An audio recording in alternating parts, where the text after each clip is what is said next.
Aber erstmal geht's um die Tiere, die in Deutschland so gegessen werden. Ausgerechnet eine Tierschützerin durfte in einem Ferkelzuchtbetrieb in ihrem Wohnort mitarbeiten. Und wir durften sogar dort drehen, auch wenn der Ferkelzüchter selbst nicht vor die Kamera wollte. Ja, was wollte die Tierschützerin da? Die wollte was lernen und sie wollte sehen, ob die Tiere im Stall gesund sind. Ich werde jetzt einmal den sogenannten Ferkelschutzkorb aufklappen, weil die Ferkel, die sind ungefähr 1,5 Wochen alt, die Zitze aufgebissen haben und sobald Blut austritt, fangen die Ferkel an, da weiter dran rumzuknabbern. Und da das sehr schmerzhaft ist, möchte ich der Sau die Möglichkeit geben, dass sie sich irgendwie anders positionieren kann, als in dieser vollen Fixierung zu liegen. Sie hat quasi jetzt das erste Mal überhaupt die Möglichkeit, Kontakt aufzunehmen zu ihren Kindern. Ansonsten sind sie ja wirklich nur unterm Trog mit ihrem Gesicht und haben gar keine Möglichkeit, ihre Kinder zu kontakten und sich um sie zu kümmern. Tierschützerin Samara Eckhardt hat einen Ferkelzüchter aus ihrem Wohnort in Niedersachsen gebeten, bei ihm arbeiten zu dürfen. Sie will die Abläufe in der Tierindustrie aus erster Hand kennenlernen. Zu ihrer eigenen Überraschung stimmte er zu. 300 Sauen bringen in seinem Betrieb rund 10.000 Ferkel pro Jahr zur Welt. Rund 8.000 davon werden an Schweinemäster verkauft. 15–20% der Ferkel überleben nicht. Haupttodesursache ist das Totlegen durch die Mutter, das Erdrücken durch die Mutter, die ja für 5 Wochen im Ferkelschutzkorb fixiert ist. Die Tierindustrie legitimisiert den Ferkelschutzkorb, weil er dafür da ist, dass möglichst wenig Ferkel erdrückt werden. Aber ich habe jetzt schon mehrmals auch trächtige Sauen rausgeholt aus der Tierindustrie und die haben frei abgeferkelt, also im Stroh in einer relativ großen Bucht und kein einziges dieser Ferkel wurde erdrückt. Also es ist eine Platzsache. Das ist eine Sparmaßnahme der Tierindustrie.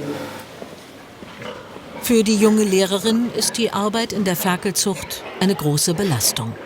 Sie sagt, es ist der schlimmste und dunkelste Ort, an dem ich jemals war.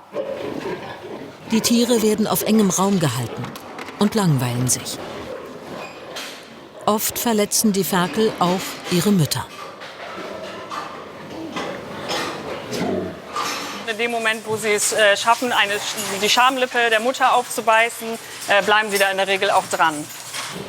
Mit dem Ergebnis, dass viele Sauen nach einigen Jahren keine Schamlippen mehr haben. Immer wieder gelingt es Samara Eckhardt, Paten für einzelne Schweine zu finden. Die werden dann freigekauft und dürfen bei ihren neuen Besitzern leben. Aber sie werden im Betrieb natürlich durch neue ersetzt. Eine Lieblingssau hat Samara auch, Jona. Eine sehr kuschelige Sau, die hat sich unglaublich gerne von mir anfassen lassen. Und es war für mich sehr besonders, dass ich sie bei ihrer ersten Geburt begleiten durfte.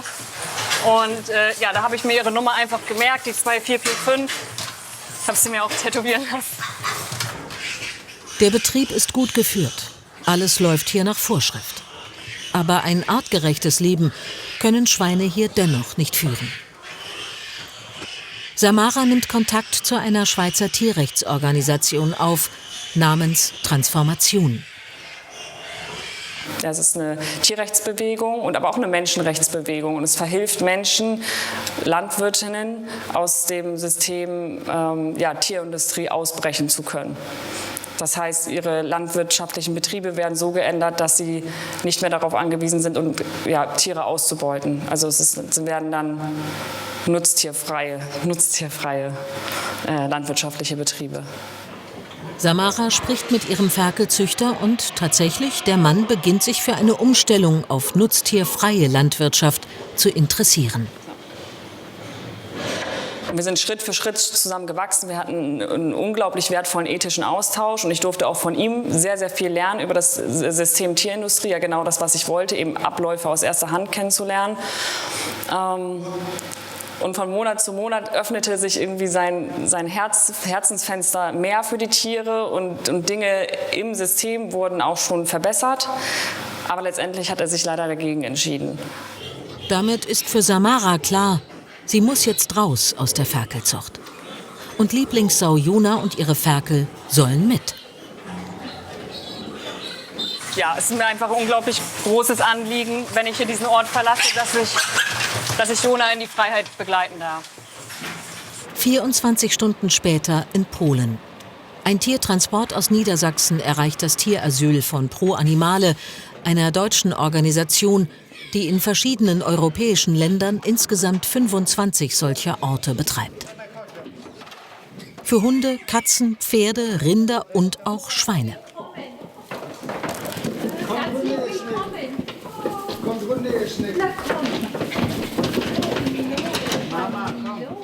An Bord Jona und ihre 9 Ferkel. Sie sollen hier ihr neues Zuhause finden.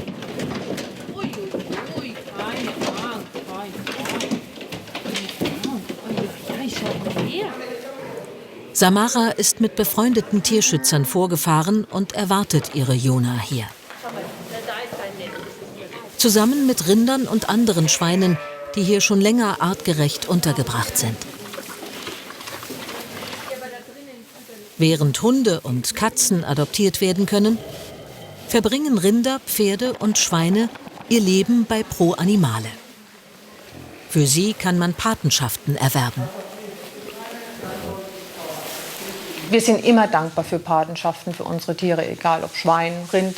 Und wir vergeben Individualpatenschaften, das heißt, und da bekommt natürlich seine Urkunde und sein Bild und immer wieder Neuigkeiten seines Patentieres. Im Winter ist es mit Stroh am kuscheligsten, aber im Frühjahr geht es raus in riesige Freigelände. Und natürlich ist der Rüssel die ganze Zeit in der Erde, um alles aufzunehmen, und haben eine große Sule. Und in der lieben sie es, gemeinsam mit den Wasserlinsen zu dösen und zu meditieren im Sommer. Ja. Der nächste Morgen, Zeit Abschied zu nehmen. Daheim in Deutschland hat Samara noch eine Menge vor. Ja, es ist für mich gefühlt die größte Niederlage, die ich je erlitten habe, weil ich so unglaublich viel Kraft da reingesteckt habe, diesen Betrieb zu etwas Schönem zu machen und die Tiere ins Licht zu führen. Aber das kann ja für mich auf gar keinen Fall das Ende bedeuten. Und daher schöpfe ich jetzt die Kraft daraus, etwas Neues aufzubauen. Transformation Deutschland bauen wir dieses Jahr auf. Ja, Samara kämpft also für eine bessere Tierhaltung und vor allem dafür, dass dabei mehr auf die Tiergesundheit geachtet wird. Denn in vielen Betrieben sind zu viele Tiere krank. Live zugeschaltet ist uns dazu der Tiermediziner Albert Sundrum, emeritierter Professor an der Uni Kassel. Sie waren dort bis vergangenes Jahr Fachgebietsleiter Tierernährung und Tiergesundheit. Schön, dass Sie Zeit für uns haben. Hallo. Guten Abend, Herr Juhi. Wenn ich jetzt in den Supermarkt gehe, dort Fleisch kaufe, dann will ich natürlich, dass es Fleisch von einem gesunden Tier ist. Wie wahrscheinlich ist es denn, dass dieses Tier wirklich gesund war?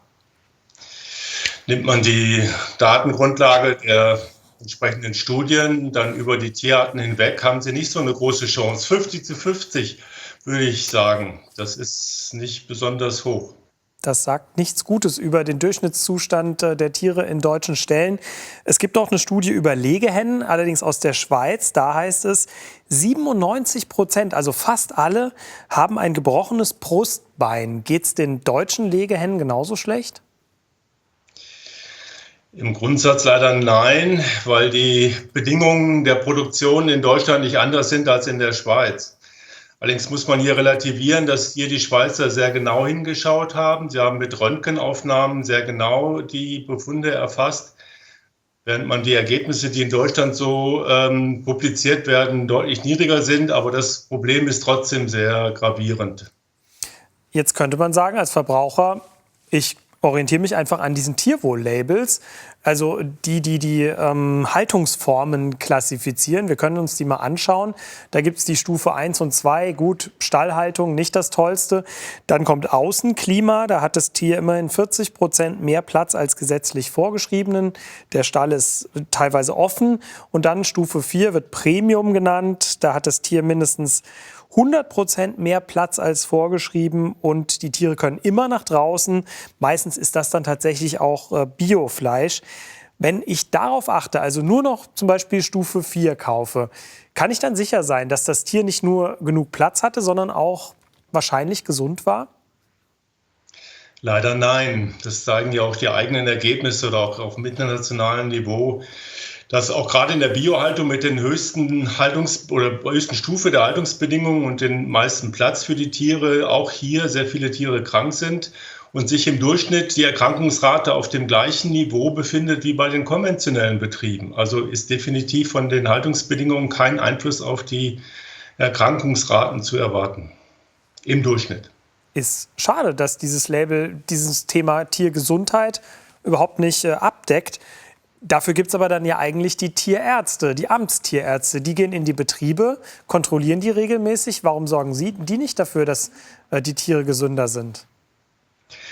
Weil es die Gesetzesgrundlage nicht hergibt. Es gibt Gesetze, Mindestanforderungen für die Haltungsbedingungen, aber niemand schreibt den Landwirten vor, welchen Grad der Erkrankungsraten hier zulässig ist. Das heißt, den Amtstierärztinnen sind da die Hände gebunden. Sie können bestimmte Anmerkungen machen.